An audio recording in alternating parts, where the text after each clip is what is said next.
Friends, welcome to my ध्वजा। Delivery के बाद हेडेक क्यों होता है, क्या ये मैनेजेबल है, उसकी वजह क्या क्या है, उसके लिए हम लोग क्या क्या होम केयर कर सकते हैं और एग्जैक्टली कौन से सिचुएशन में हम लोग को डॉक्टर के पास जाना चाहिए, ये सब चीज़ें हम लोग आज की वीडियो में जानेंगे।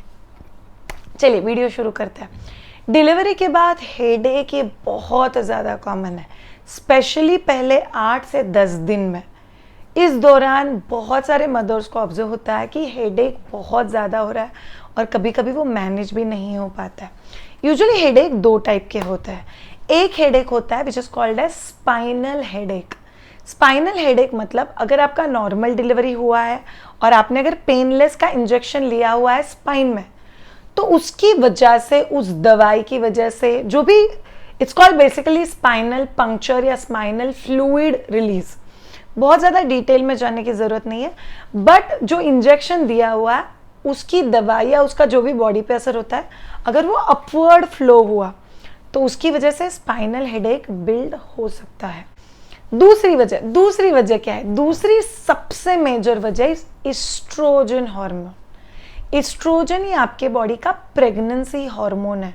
जैसे ही डिलीवरी हो जाती है एस्ट्रोजन के लेवल सडनली ड्रॉप हो जाते हैं और वो सडन ड्रॉप जो है एस्ट्रोजन लेवल का, उसकी वजह से हेडेक होना शुरू हो सकता है। ये हेडेक कभी कभी बहुत कम है, कभी कभी मीडियम लेवल पे है और कभी कभी बहुत ज़्यादा है या इंटरमिटेंटली बहुत ज़्यादा है। और क्या क्या वजह हो सकती है जिसकी वजह से आपको हेडेक हो सकता है? First thing, stress. Might be बच्चा सेपरेटेड है, माइट बी ब्रेस्ट फीडिंग अब तक सेटअप नहीं हुआ है, माइट बी आपके बॉडी में पेन हो रहा है, आप बहुत अनकंफर्टेबल हो, उसकी वजह से जो स्ट्रेस बिल्ट हो रहा है उसकी वजह से भी हेडेक हो सकता है। Second thing, lack of sleep. कई बार नई मदर का माइट बी डिलीवरी के पेन की वजह से, माइट बी बच्चा बार बार उठता है इसकी वजह से, माइट बी कंसर्न की वजह से माँ बहुत पीसफुली नहीं सो पाती है, जो हेडेक की तरफ चीज़ें लीड करके लेके जाता है। थर्ड थिंग, जो मैंने आप लोग को ऑलरेडी स्टार्टिंग में बता दिया, दैट स्पाइनल हेडेक। अगर स्पाइनल एनेस्थेशिया देते वक्त वो दवाई या उसका जो भी असर है वो अगर ऊपर तक ट्रैवल किया है तो उसकी वजह से हेडेक बिल्ट हो सकता है। Next thing, dehydration. जो माँ डिहाइड्रेटेड है उसमें हेडेक की पॉसिबिलिटी हमेशा ज़्यादा रहती है। Last but not the least, estrogen levels जो सडनली ड्रॉप हो चुके हैं। जेन्युइनली आप लोग अगर पूछोगे तो ये सारी चीज़ें बहुत कॉमन है। लैक ऑफ स्लीप, हाँ वो तो होगा ही। Stress and pain management, yes वो हर नई मम्मा को होता है। डिहाइड्रेशन, यस कई बार कल्चरल बिलीव्स की वजह से नई माँ को पानी नहीं दिया जाता है। एस्ट्रोजन लेवल जो ड्रॉप हो रही है उसके ऊपर तो किसी का भी असर नहीं है, मतलब नॉर्मल डिलीवरी हो चाहे सिजेरियन हो, प्रेगनेंसी के बाद जब डिलीवरी हो जाएगी तो प्रेगनेंसी के हार्मोन ड्रॉप हो जाएंगे तो उसकी वजह से हेडेक हो ही सकता है। तो ये आपके हाथ में चीज़ें नहीं है, तो इसके लिए हम लोग बहुत सारे घरेलू नुस्खे कर सकते हैं। घरेलू नुस्खों में जाने से पहले एक चीज़ बहुत इंपॉर्टेंट है जो आप लोग जान लो। अगर इसमें से कुछ भी होता है जो हम लोग अभी डिस्कस करेंगे तो आपको घर पे होम केयर नहीं करना है, आपको कंपलसरी ASAP डॉक्टर के पास जाना बहुत ज़्यादा ज़रूरी है। First thing, heavy bleeding.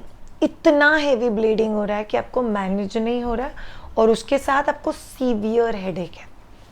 Second thing, blur vision. आपको बहुत धुंधला धुंधला दिखाई दे रहा है, आपको कुछ भी समझ में नहीं आ रहा है सामने क्या चल रहा है, आप एकदम लॉस्ट की तरह फील करो, तो फिर आपको डॉक्टर के पास जाना है।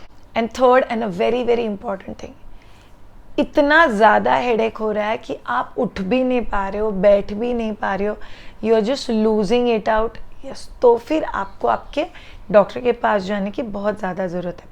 इन केस आपको हेडेक पहले 2-3 दिन में बिल्ट हो रहा है, जब भी आप ऑलरेडी हॉस्पिटल में हो, तो डॉक्टर आपको इमीडिएटली वहीं पे ट्रीटमेंट कर सकते हैं। समझो आप लोग घर पे आ गए हो और जो मैंने सीवियर सिम्टम बोले उसमें से कुछ भी नहीं हो रहा है, तो फिर आप लोग होम केयर क्या क्या कर सकते हो?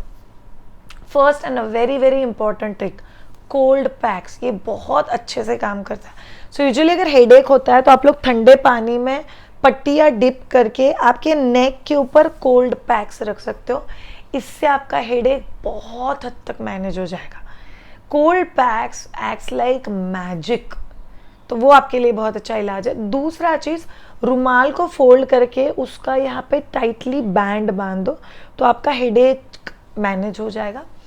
Third thing, a mild massage और एक्यूप्रेशर मसाज। सो सिर में थोड़ा सा जेंटल मसाज और कुछ एक्यूप्रेशर पॉइंट्स के साथ किया हुआ मसाज, जो आपको बहुत ज़्यादा पीस देता है, बहुत ज़्यादा कंफर्ट देता है, वो आपको बहुत हद तक अच्छा फील करवा सकता है। Fourth thing, take rest.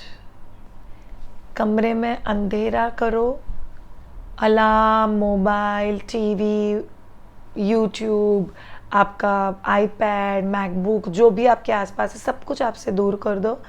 आंखें बंद करो, play gentle music and sleep.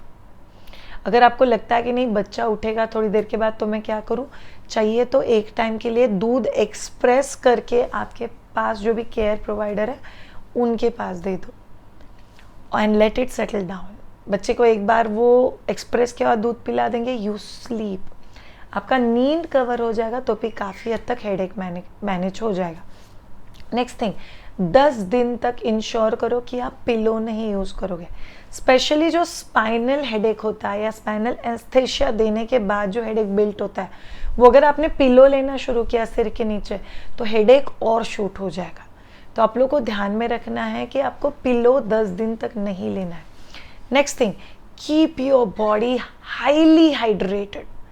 आपको जितना अच्छे से बॉडी को हाइड्रेटेड रख पाओगे, जितना ज़्यादा, आइडियली हम लोग बोलते हैं post delivery, irrespective of delivery, आपको 3 से 4 लीटर पानी पीना बहुत ज़्यादा ज़रूरी है।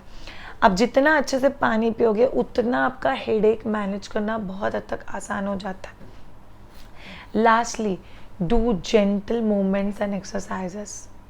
जैसे कमरे में हर खाने के बाद थोड़ा सा वॉकिंग करना, थोड़े से एक्सरसाइजेस करना। मैं ऐसे नहीं बोलूँगी कि हेडेक है तो बहुत हेवी एक्सरसाइजेस करो, might be as simple as breathing exercise. बैठो, का फेवरेट म्यूजिक लगाओ and just do deep breathing, do calming effect on your body. Stress जब भी बिल्ड होता है, आप खुद आपकी बॉडी के ऊपर कामिंग इफेक्ट वाले ब्रीदिंग एक्सरसाइजेस करते हो तो ऑटोमेटिकली थिंग्स स्टार्ट सेटलिंग। ये हो गए कुछ बहुत मस्त होम रेमेडीज जो आप लोग घर पे कर सकते हो।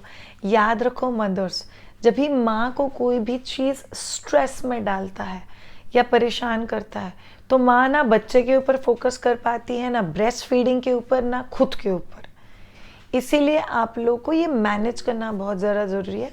होम मेडिकेशन मत लेना, नहीं जनरली हेडेक के लिए जो हम लोग दवाई दे रहे हैं, जनरली जो पेन किलर लिया जाता है, आइडियली अ माइल्ड पैरासिटामॉल या half Crocin is okay for a breast feeding mother.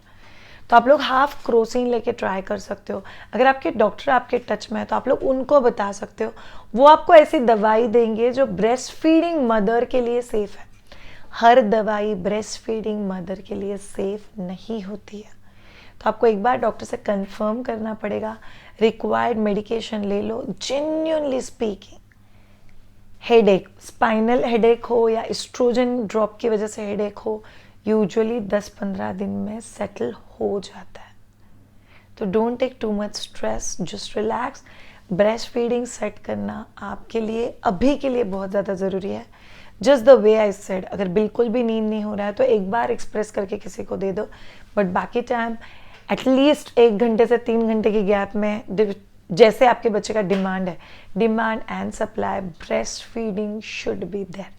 Thank you so much all of you. अगर आपको ये वीडियो अच्छा लगा हो तो चैनल को सब्सक्राइब ज़रूर करना, लाइक करना, कमेंट करना और अपने दोस्तों के साथ शेयर करना जिनका डिलीवरी हो चुका है या जो जस्ट ड्यू डेट के आसपास है।